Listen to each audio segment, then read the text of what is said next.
एक वजीर जिसकी जबान पर कुरान की आयतें थीं मगर दिल में साजिशों का जहर, एक शहजादी जिसके इश्क में थी सल्तनत की किस्मत, और एक नौजवान जो वफा और ईमानदारी का पैकर बनकर उठा। मगर जब हक और धोखे की टक्कर हुई तो खून बहा, रिश्ते टूटे और पर्दा उठा उस चेहरे से जो सबसे ज्यादा करीब था, सबसे ज्यादा खतरनाक। यह है कहानी एक ऐसे वजीर की जिसकी मौत ने हजारों को जिंदगी सिखाई। बहुत साल पहले रेत के समुंदर में बसी हुई एक पुरअसरार सल्तनत थी, सल्तनत ए अल नसीर। इस सल्तनत की सरहदें दूर दूर तक फैली थीं और इसकी शान और शौकत का चर्चा अरब से लेकर अजम तक होता था। यहां का बादशाह सुल्तान हारिस इब्न कासिम एक बहादुर मगर कभी कभी सादा लहजा और दूसरों पर जल्दी भरोसा करने वाला शख्स था।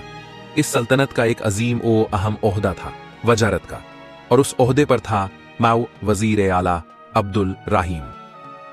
बाहर से वो निहायत ज़हीन, तजुर्बाकार और वफादार नजर आता, मगर अंदर ही अंदर वो एक साजिशी, चालाक और मुफाद परस्त आदमी था। उसे ताज और तख्त की हवस थी। वो हर उस शख्स से नफरत करता जो बादशाह के करीब होता या जिसके दिल में ईमान और सच्चाई की रोशनी होती। एक रोज दरबार में एक काफिला दाखिल हुआ जिसमें कई गुलाम लाए गए थे। ये गुलाम दूर दराज के इलाकों से लाए गए थे, कोई मिस्र से, कोई शामी सरहदों से और कोई हबशा से। इन सब में एक नौजवान ऐसा था जिसकी आंखों में नूर, चेहरे पर सुकून और लहजे में अदब था। उसका नाम यूसुफ हाउन था। यूसुफ की आमद महल में एक मामूली गुलाम की हैसियत से हुई, मगर कदरदानों ने जल्दी ही महसूस किया कि यह लड़का दूसरों से मुख्तलिफ है। वो नेक सीरत, सच्चा और फरमाबरदार था। शहजादी जायनब बिन्त हारिस खान को उसकी अदबदारी और समझदारी ने मुतासिर किया, मगर वजीर अब्दुल राहीम को यूसुफ की ये मकबूलियत हज़म न हुई। वजीर ने जल्द ही महसूस कर लिया कि ये लड़का अगर बादशाह या शहजादी के करीब हो गया तो उसकी चालें नाकाम हो जाएंगी। इसलिए उसने अपने मुखबिरों को हुक्म दिया कि यूसुफ पर नजर रखें। उसने महल में अफवाहें उड़वाना शुरू किया कि यह गुलाम जादूगर है, कि इसके पास लोगों को अपनी बातों में लपेटने का हुनर है। मगर यूसुफ हर बार अपनी सच्चाई और ईमानदारी से इन अफवाहों को झुठला देता। एक रोज शहजादी जायनब ने यूसुफ से पूछा, तुम कौन हो और क्यों तुम्हारी आंखों में इतना सुकून है? यूसुफ ने अदब से जवाब दिया, मैं एक मुसाफिर हूं, खुदा के फैसले से यहां आया हूं। मेरी तालीम मेरी मां की दुआओं और अल्लाह की किताब है। उसकी ये बातें शहजादी के दिल में उतर गईं, मगर उसने अपने जज्बात छुपा लिए क्योंकि सल्तनत के उसूल इस तरह के राब्तों की इजाजत नहीं देते थे। मगर वजीर के जासूस हर बात सुन रहे थे। वजीर अब्दुल राहीम अब कोई बड़ा कदम उठाने का इरादा कर चुका था। उसने एक नकली खत बनवाया जिसमें यूसुफ पर इल्जाम था कि वो सल्तनत के खिलाफ गद्दारी की बात कर रहा है। उसने उस खत को बादशाह तक पहुंचाया और कहा, हुजूर, ये लड़का एक जासूस हो सकता है। बादशाह ने खत पढ़कर यूसुफ को बुलवाया। जब यूसुफ आया तो उसके चेहरे पर वही पुरसुकून सुकून था। बादशाह ने कहा, तुम पर इल्जाम है कि तुम मेरे खिलाफ साजिश कर रहे हो। यूसुफ ने कहा, मेरे मौला को गवाह बनाकर कहता हूं, मैं ऐसा सोच भी नहीं सकता। अगर मेरी नीयत में खोट हो तो अल्लाह मुझे इस जिंदगी से महरूम कर दे। बादशाह ने उसे 1 हफ्ते के लिए कैद में डालने का हुक्म दिया, सिर्फ तहकीक के लिए। महल में हलचल मच गई। शहजादी जायनब परेशान थी मगर कुछ कह नहीं सकती थी। वजीर ने सोचा कि अब उसका रास्ता साफ है, मगर उसे नहीं पता था कि अल्लाह की मर्जी उसके मंसूबों से कहीं ज्यादा बुलंद है। कैद खाने में यूसुफ हर रात तिलावत करता, सजदे में गिरकर रोता और कहता, या रब, तू गवाह है कि मैं बेगुनाह हूं। अगर तू मुझे बेगुनाही के साथ रिहा करेगा तो मैं तेरा शुक्र अदा करूंगा, और अगर मेरी जिंदगी यहीं तमाम होती है तो मुझे अपने करीब कर ले। कैद के 5वें रोज एक बूढ़ा गुलाम अम्मार, जो वजीर के घर में काम करता था, बादशाह के पास आया। वो कांपते हुए बोला, हुजूर, अगर इजाजत दें तो एक राज बयान करूं। बादशाह ने कहा, बोल, तुझे अमान है। अम्मार ने कहा, वजीर साहब ने एक नकली खत तैयार करवाया था। मैंने खुद सुना कि वो कह रहा था, इस गुलाम को हटाना होगा वरना मेरा खेल बिगड़ जाएगा। बादशाह की आंखें हैरत से फैल गईं। उसने उसी वक्त हुक्म दिया कि वजीर को बुलाया जाए, मगर वजीर खबर पा चुका था। वजीर अब्दुल राहीम फर्रार हो चुका था। सुल्तान हारिस इब्न कासिम के हुजूर में अब यूसुफ बाइज्जत रिहा हो चुका था, और शहजादी जायनब की आंखों से बहने वाले आंसू अब राहत की शक्ल इख्तियार कर चुके थे। मगर यह राहत एक तूफान से पहले की खामोशी थी। महल में अब एक नई बहस शुरू हो चुकी थी। वजीर की गद्दारी, उसका फरार और अब सल्तनत के अहम ओहदे का खाली होना। बादशाह ने एक वक्ती इंतजामी कमेटी बनाई ताकि वजारत के कामकाज में कोई रुकावट ना आए, मगर इस सब के पीछे छुपा हुआ एक ऐसा फरेब था जिसे समझ पाना आसान नहीं था। वजीर अब्दुल रहीम कहीं दूर जाकर एक नया मकाम बना चुका था और वहां से अपनी चालें चल रहा था। सल्तनत ए अल नसीर से तकरीबन 100 मील दूर एक वीरान किला था जो अब्दुल रहीम के बचपन की जागीर रहा था। वहीं उसने पनाह ली थी। साथ थे उसके कुछ पुराने साथी, वहीं जो उसकी हवस, मक्कारी और चालबाजी में बराबर के शरीक थे। उसने अपनी पहली मीटिंग में कहा, बेशक मैं सल्तनत से निकाला गया, मगर मेरी आंखों में अभी भी तख्त का ख्वाब जिंदा है। यूसुफ एक रुकावट है, हमें उसे खत्म करना होगा। उसने अपने जासूसों को फिर से सल्तनत में भेजा, इस बार और भी होशियार। उन्हें हुक्म था कि महल की हर हरकत पर नजर रखें, खास तौर पर यूसुफ और शहजादी जैनब पर। यूसुफ को अब बादशाह की नजरों में एक नेक और भरोसेमंद नौजवान का दर्जा मिल चुका था। उसे दरबारी मामलात में शामिल किया जाने लगा। वो हमेशा इज्जत से पेश आता और हर वक्त तवाजुन बनाए रखता, मगर कुछ दरबारी अब भी उससे जलते थे। उनमें से एक था इमामुद्दीन, जो खुद को अगला वजीर बनने का सबसे बड़ा दावेदार समझता था। वजीर अब्दुल रहीम ने इसी इमामुद्दीन से राब्ता किया। एक रात जब इमामुद्दीन अपने मकान में अकेला बैठा था, एक कासिद ने एक खत लाकर दिया। उसमें लिखा था, अगर तुझे वजारत चाहिए तो यूसुफ को रास्ते से हटाना होगा। मैं तेरे पीछे हूं, अब्दुल रहीम। इमामुद्दीन पहले तो कांप उठा, मगर फिर उसकी आंखों में भी हवस की चमक आ गई। उसने जवाब में लिखा, मैं तैयार हूं, रास्ता बताओ। शहजादी जैनब अब यूसुफ की सच्चाई और अखलाक से दिल से मुतासिर हो चुकी थी, मगर वो अपने जज्बात जाहिर नहीं करती थी। एक रोज वो अपनी खास सहेली नूरा बोइंग से बोली, यूसुफ मुझे वो सबक याद दिलाता है जो मेरी वालिदा मुझे कुरान से सिखाती थी, सब्र, शुक्र और इखलास। लेकिन क्या सल्तनत का उसूल मुझे उसे अपनाने देगा? नूरा ने कहा, अगर दिल पाक हो और नीयत साफ तो खुदा रास्ते बना देता है। इसी दरमियान यूसुफ ने भी महसूस किया कि शहजादी की बातों में अब एक अलहदा लहजा है। वो एकदम अदब से पेश आता, मगर उसका दिल अब बेकरार रहने लगा था। इमामुद्दीन ने वजीर की हिदायत पर एक खुफिया तहरीक शुरू की। उसने महल के बावर्चियों, महल्लाती खदमतगारों और पहरेदारों में कुछ लोगों को रिश्वत देकर अपने साथ मिलाया। उनका मकसद था यूसुफ को किसी ऐसे इल्जाम में फंसाना जो उसकी जिंदगी तबाह कर दे। एक रोज जब शहजादी जैनब अपने कमरे में अकेली थी, एक नकली खत वहां रखा गया।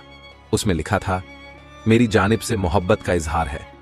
अगर तुझे मंजूर हो तो रात के पहले पहर महल के बाग में आ जा, यूसुफ। जैनब हैरान रह गई।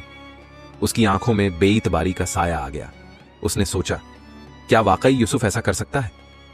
मगर उसने सीधे यूसुफ से कुछ नहीं पूछा। अगले दिन दरबार में उसका रवैया ठंडा और फासले वाला था। यूसुफ समझ गया कि कुछ गड़बड़ है, मगर वो चुप रहा। इमामुद्दीन ने आखिरी वार किया। एक रात बाग में एक नौकर को कत्ल कर दिया गया और उसके पास से एक चिट्ठी मिली, वही नकली मोहब्बतनामा। चिट्ठी पर दस्तखत थे यूसुफ के। सुबह होते ही महल में शोर मच गया। सुल्तान हारिस ने गुस्से में आकर कहा, यूसुफ को गिरफ्तार किया जाए। शहजादी ने कुछ कहना चाहा, मगर उसे सुल्तान की आंखों में ऐसा तूफान नजर आया कि वो चुप रह गई। यूसुफ को हथकड़ियां पहनाई गईं और महल के तहखाने में डाल दिया गया।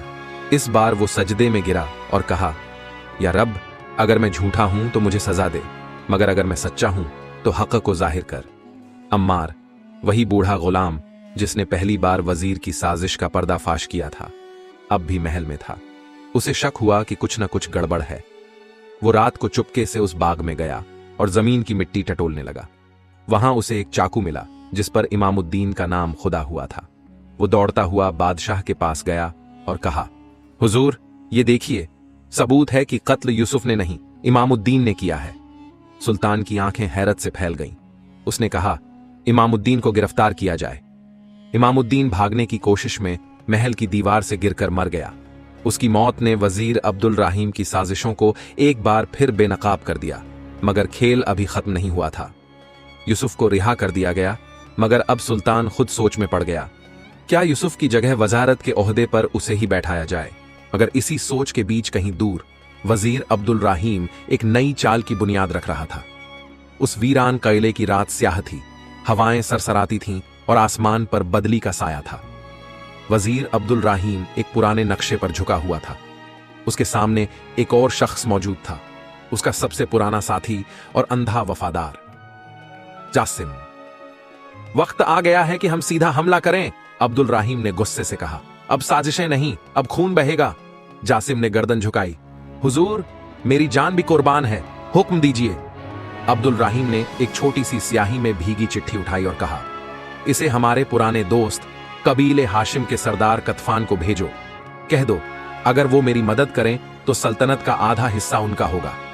उधर महल में एक नई बहस जारी थी। सुल्तान हारिस इब्न कासिम अपने वजीर आला की कुर्सी के लिए सोच में डूबा हुआ था। सियासी सलाहकारों ने कई नाम पेश किए, मगर हर एक नाम में कोई न कोई खामी थी। शहजादी जायनब ने एक दिन पर्दे की ओट से अपने वालिद को देखा जो तन्हा बैठा था। वह आगे बढ़ी और अदब से बोली, अब्बा हुजूर, अगर इजाजत हो तो एक बात कहूं। सुल्तान ने मुस्कुराकर कहा, बोल मेरी बेटी। अगर आप इजाजत दें तो यूसुफ को एक आजमाइशी अरसा दे दीजिए। जो शख्स फरेब के तूफानों से बच निकले शायद वही सबसे बेहतर रहबर हो। सुल्तान ने गहरी सांस ली और सिर हिलाया। उसी रोज ऐलान हुआ, यूसुफ को वजारत के ओहदे पर आजमाइशी तैनाती दी जा रही है। यूसुफ को यह खबर मिली तो उसके पांव जमीन पर न थे, मगर उसने सजदे में गिरकर सिर्फ यही कहा, या रब, मुझे इस ओहदे की हिफाजत अता कर, वरना मुझसे ये जिम्मेदारी वापस ले ले। पहले ही हफ्ते में उसने सल्तनत के कई पुराने फैसलों की समीक्षा की। जालिम ओहदेदारों को बरतरफ किया गया, गरीबों को राहत दी गई और दरबारी खर्चात में कटौती की गई। मगर इस अमल से कुछ रसूखदार दरबारी नाखुश हो गए। उन्होंने चुपके से अब्दुल रहीम को खबर भेजी, अब वजीर वापस आए या ना आए, मगर यूसुफ को हटाना अब जरूरी हो गया है। जासिम की साजिशी टीम अब महल के आसपास की गलियों में फैल चुकी थी। उन्होंने सुल्तान के खास कासिद को रोककर एक नकली पैगाम दिया, जिसमें यूसुफ के खिलाफ नया इल्जाम था कि उसने एक फारसी जासूस को महल में पनाह दी है। पैगाम सुल्तान तक पहुंचा और उसने फिर से यूसुफ को तलब किया। क्या तुम इस इल्जाम से वाकिफ हो? यूसुफ ने कहा, मालिक, अगर कोई ऐसा है तो मैं खुद आपके हवाले करूंगा। जब तहकीक हुई तो पता चला कि एक फारसी नौजवान कमरान आओ, जो हकीकत में महल के बाग का माली था, उसकी वफादारी पर शक किया गया। यूसुफ ने उसे बुलवाया और पूछा, क्या तुमने कुछ छुपाया है? कमरान रो पड़ा और कहा, हुजूर, मैं सिर्फ रोटी के लिए काम करता हूं, मगर कुछ लोग मुझे जबरदस्ती नकली खत पकड़ाने आए थे। यूसुफ समझ गया कि यह चाल अब्दुल रहीम की है। उसने कमरान को महफूज जगह भेजा और खुद सुल्तान को सब हाल बताया। इस बार सुल्तान हारिस ने ऐलान किया कि वजारत अब यूसुफ को मुकम्मल तौर पर सौंप दी जाती है। उसके नेक इरादे, बेबाक अखलाक और दूरंदेशी ने उसे इस ओहदे का सही हकदार बना दिया था। शहजादी जायनब ने पहली बार यूसुफ से अकेले में मुलाकात की और रुक रुक कर कहा, मैंने आपकी सच्चाई के सामने अपने सारे शक हार दिए। अगर मुकद्दर ने मंजूर किया तो मैं आपकी हमसफर बनना चाहूंगी। यूसुफ की आंखें नम थीं, मगर उसने सिर्फ इतना कहा, अगर अल्लाह ने चाहा तो मैं इस रिश्ते को पूरी दुनिया के सामने अजमत दूंगा। वजीर अब्दुल रहीम को खबर मिली कि यूसुफ अब वजीर आला बन चुका है और शहजादी उसके करीब है। उसने गुस्से में अपना प्याला तोड़ दिया और कहा, अब सिर्फ जंग ही आखिरी रास्ता है। हम सल्तनत पर हमला करेंगे। कतफान, कबीले हाशिम का सरदार, अपनी फौज लेकर तैयार हो गया। 1 महीना बाद सल्तनत ए अल नसीर के सरहदों पर दुश्मन के सिपाही दिखाई देने लगे। एक तरफ महल में मोहब्बत और ईमानदारी के फूल खिल रहे थे, दूसरी तरफ बाहर एक खूंरेज जंग का साया मंडरा रहा था। अब यूसुफ की हिकमत, बादशाह की रहनुमाई और शहजादी की दुआओं का इम्तिहान वक्त के सबसे कठिन मोड़ पर आ चुका था। सल्तनत ए अल नसीर के सरहदों पर कबीले हाशिम की फौजें जमा हो चुकी थीं। हर तरफ घोड़ों की टापें, तलवारों की झनकार और नफरत से लबरेज नारों की आवाजें गूंज रही थीं। वजीर अब्दुल रहीम ने एक बार फिर अपने पुराने मकसद, तख्त पर कब्जा के लिए जंग का ऐलान कर दिया था। महल में एक इजलास बुलाया गया जिसमें यूसुफ, सुल्तान हारिस, शहजादी जायनब, सेनापति अबू मकरम और कुछ दीगर अहलकार शरीक हुए। माहौल संगीन था। यूसुफ ने नक्शा सामने रखते हुए कहा, दुश्मन मशरिकी सरहद पर जमा है। अगर हमने 1 हफ्ता और इंतजार किया तो वो हमारी तहजीब का गला घोंट देगा। अबू मकरम ने कहा, हमारे पास सिर्फ 3000 सिपाही हैं, जबकि दुश्मन 10,000 से ज्यादा हैं। सुल्तान ने यूसुफ की तरफ देखा। कहिए वजीर आला, क्या राय है आपकी? यूसुफ ने सजदे में सर झुकाया और फिर कहा, या रब, इस अमानत की हिफाजत मेरे हाथों से कर। मेरी राय यह है कि हम फौरन सरहद पर रवाना हों, मगर पहले महल की हिफाजत के लिए एक मजबूत निजाम तय कर लें। जैनब ने पहली बार सुल्तान से कहा, अब्बा हुजूर, इजाजत हो तो मैं भी लश्कर के साथ जाऊं, तिब्बी इंतजामात की निगरानी करूंगी। सुल्तान ने थोड़ी देर खामोशी के बाद सिर हिलाया। ठीक है, मगर तुम्हारी हिफाजत यूसुफ की जिम्मेदारी होगी। 3 दिन के अंदर एक लश्कर रवाना हुआ। सरदार यूसुफ, उसके साथ सेनापति अबू मकरम और पीछे तिब्बी अमले के साथ शहजादी जैनब। रास्ते भर सिपाही नारे लगाते रहे, अल्लाहू अकबर, सल्तनत ए नसीर जिंदाबाद। अब्दुल रहीम ने अपने लश्कर में एक नई चाल डाली। उसने अफवाह फैलवाई कि सल्तनत का खुदा उनसे नाखुश है और जल्द ही नसीर गिर जाएगा। सल्तनत की फौज ने वादी ए फुरात में दुश्मन की पहली जमात का सामना किया। जासिम, जो अब्दुल रहीम की साजिशों का सरगर्म एजेंट था, अब इस मोर्चे पर सिपहसालार था। जंग का बिगुल बजा और दोनों जानिब से तलवारें खिंच गईं। यूसुफ ने जंग से पहले अपनी फौज से कहा, हर जान अल्लाह की अमानत है, मगर अगर हम आज डर गए तो हमारी आने वाली नस्लें गुलाम बन जाएंगी। जंग में यूसुफ की बहादुरी ने मोर्चा पलट दिया। उसने जासिम को मात दी, मगर कतफान की फौजें अब भी पीछे हटने को तैयार न थीं। जैनब ने तिब्बी अमले के साथ दिन रात जख्मी सिपाहियों की देखभाल की। एक रोज उसने एक सिपाही को देखा जिसकी आंखें बंद हो रही थीं। वो झुककर बोली, खुदा से उम्मीद रखो, मौत नहीं जिंदगी तुम्हारा मुकद्दर बनेगी। सिपाही की आंखें खुलीं और आंसू बह निकले। उसे एहसास हुआ कि सल्तनत की शहजादी खुद उसकी जान बचाने में लगी है। उस रात एक खुफिया हमला हुआ। अब्दुल रहीम ने अपने मुखबिरों से पता लगवाया कि जैनब किस खेमे में है। उसने जासिम को हुक्म दिया, जैनब को कैद कर लाओ, यूसुफ को घुटनों पर लाना है तो उसकी रूह को घायल करो। जासिम ने रात के तीसरे पहर हमला किया। 4-5 मुखबिरों ने खेमे में आग लगाने की कोशिश की, मगर ताकदीर को कुछ और मंजूर था। जैनब का नजदीकी खादिम रहीम आग में जल गया, मगर शहजादी को बचा लिया। यूसुफ को खबर मिली तो वो भागता हुआ पहुंचा। उसने शहजादी को होश में देखा तो सजदे में गिर गया। या रब, तूने मेरी इज्जत की हिफाजत की। इस हरकत ने अब्दुल रहीम की फौज में दरार डाल दी। बहुत से सिपाही जो इज्जत और इंसाफ के नाम पर लड़े थे, अब शर्मिंदा थे। कतफान ने अपने कुछ सरदारों से कहा, हम तो तख्त के लिए लड़े थे, मर्दानगी के लिए नहीं। यह हरकत तो बुजदिलों की है। कुछ सरदारों ने अपनी फौजें वापस बुला ली। अगली सुबह मैदान ए अल शुरूखा में दोनों फौजों का आखिरी टकराव हुआ। इस बार यूसुफ ने खुद जंग की कमान संभाली। दोनों जानिब से तलवारें चलीं, तीरों की बारिश हुई और जमीन लहू से रंग गई। जंग के दरमियान यूसुफ की नजर अब्दुल रहीम पर पड़ी। उसने घोड़े को सरपट दौड़ाया और एक लम्हे में उसके सामने जा पहुंचा।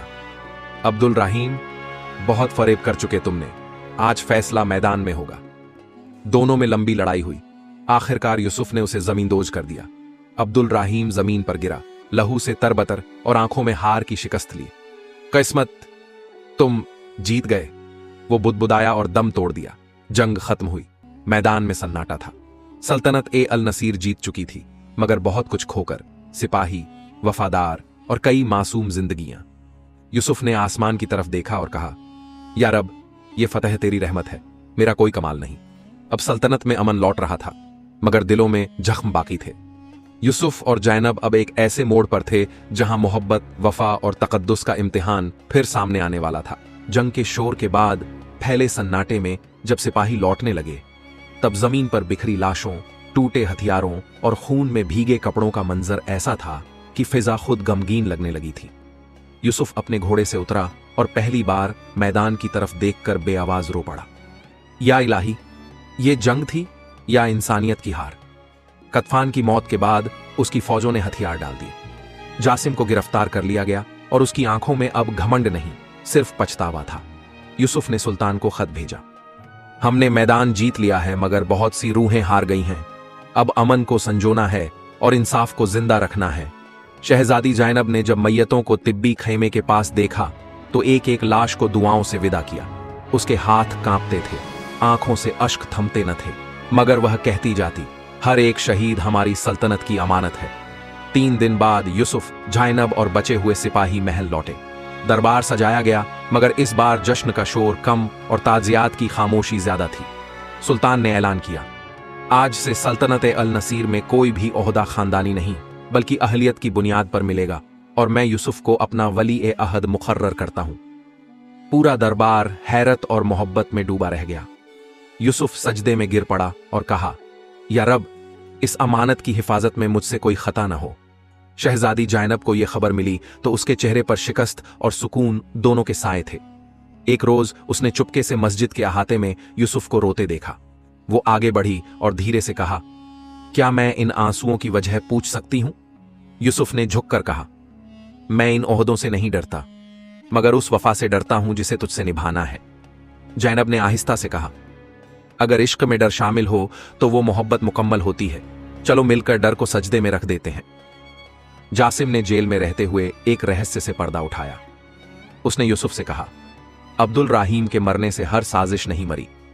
सल्तनत के अंदर एक और मुखबिर है जो तुमसे ज्यादा करीब है।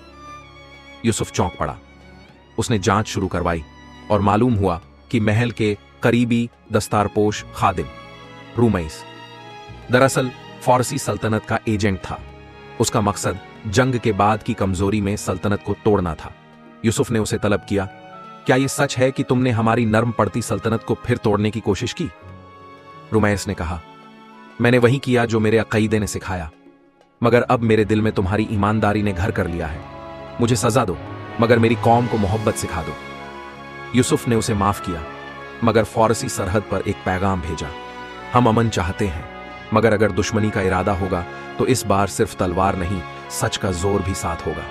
महल में एक रात ज़ैनब अपनी अम्मी जान की कब्र पर गई और रोते हुए कहा, अम्मी जान, मैंने आपसे वादा किया था कि जिस शख्स में ईमान होगा उसी से निकाह करूंगी। अब मेरा दिल और रूह दोनों गवाही दे रहे हैं, यूसुफ वही शख्स है। अगले रोज सुल्तान हारिस ने दरबार में ऐलान किया, अल्लाह की मर्जी और हमारी सल्तनत की इज्जत के तहत शहजादी ज़ैनब और वजीर ए आला यूसुफ का निकाह किया जाएगा।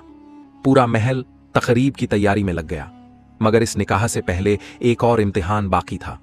निकाह से एक दिन पहले यूसुफ को एक बूढ़ी औरत ने दरवाजे पर रोते हुए आवाज दी, हुजूर, मैं उस मसरूर की मां हूं जो आपकी जंग में शहीद हुआ, मगर मेरी ख्वाहिश थी कि एक बार आप उसकी कब्र पर चलकर उसे दुआ दे दें। यूसुफ चुपचाप उठा और उस औरत के साथ गया। उसने मसरूर की कब्र पर हाथ रखा और कहा, या रब, इस मां की ममता को सलाम और इस बेटे की कुर्बानी को मेरी सल्तनत का जेवर बना दे। वापसी पर यूसुफ ने ऐलान किया, हर शहीद के घर से एक अफराद को रोजगार मिलेगा और उनके बच्चों की तालीम मेरी जिम्मेदारी होगी। निकाह की शाम आई। ज़ैनब सफेद और सुनहरे लिबास में आई और यूसुफ ने कबूल का लफ्ज इतना धीमे मगर यकीन से कहा कि हर गवाह की आंखें नम हो गईं। सुल्तान ने आंखें पोंछते हुए कहा, आज मेरी बेटी को वजीर नहीं, एक नेक दिल इंसान मिला है।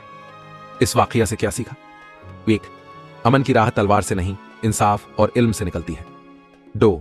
इंसान की सबसे बड़ी जीत दूसरों के दिलों में घर बनाना है। 3. दुश्मनी वक्त की मेहमान होती है, मगर मोहब्बत तमीर करती है। 4. साजिश और धोखा आखिर में खुद अपने ही बोझ से मर जाते हैं। 5. कभी किसी को उसके लिबास, ओहदे या खानदान से मत तोलो, कीमत इखलाक और नियत की होती है। या रब्बुल इज्जत, हमें अमानतदार बना, हमें मोहब्बत करने वाला बना, और जब साजिशें हमारी राह रोकें तो हमें हिम्मत दे कि हम हक़ की आवाज बन सकें। हमें ऐसा बना कि लोग हमारे किरदार को देखकर तुझे याद करें। आमीन। वीडियो को लाइक करें ताकि हमें और हौसला मिले। अपने दोस्तों और परिवार के साथ शेयर वन करें ताकि और लोग भी इस वाकया से सबक ले सकें। चैनल को सब्सक्राइब बंद करें और बेल आइकॉन दबाएं ताकि आप हमारी नई कहानियों को मिस न करें। कमेंट में बताइए कि इस वाकया ने आपको क्या सबक दिया। लॉग और आपको स्क्रीन पर हमारी वीडियो दिख रही होगी, उससे भी देखें और कुछ अच्छा सीखे। जल्दी मिलते हैं एक और नई इबरतनाक इस्लामिक कहानी के साथ। अल्लाह हाफिज।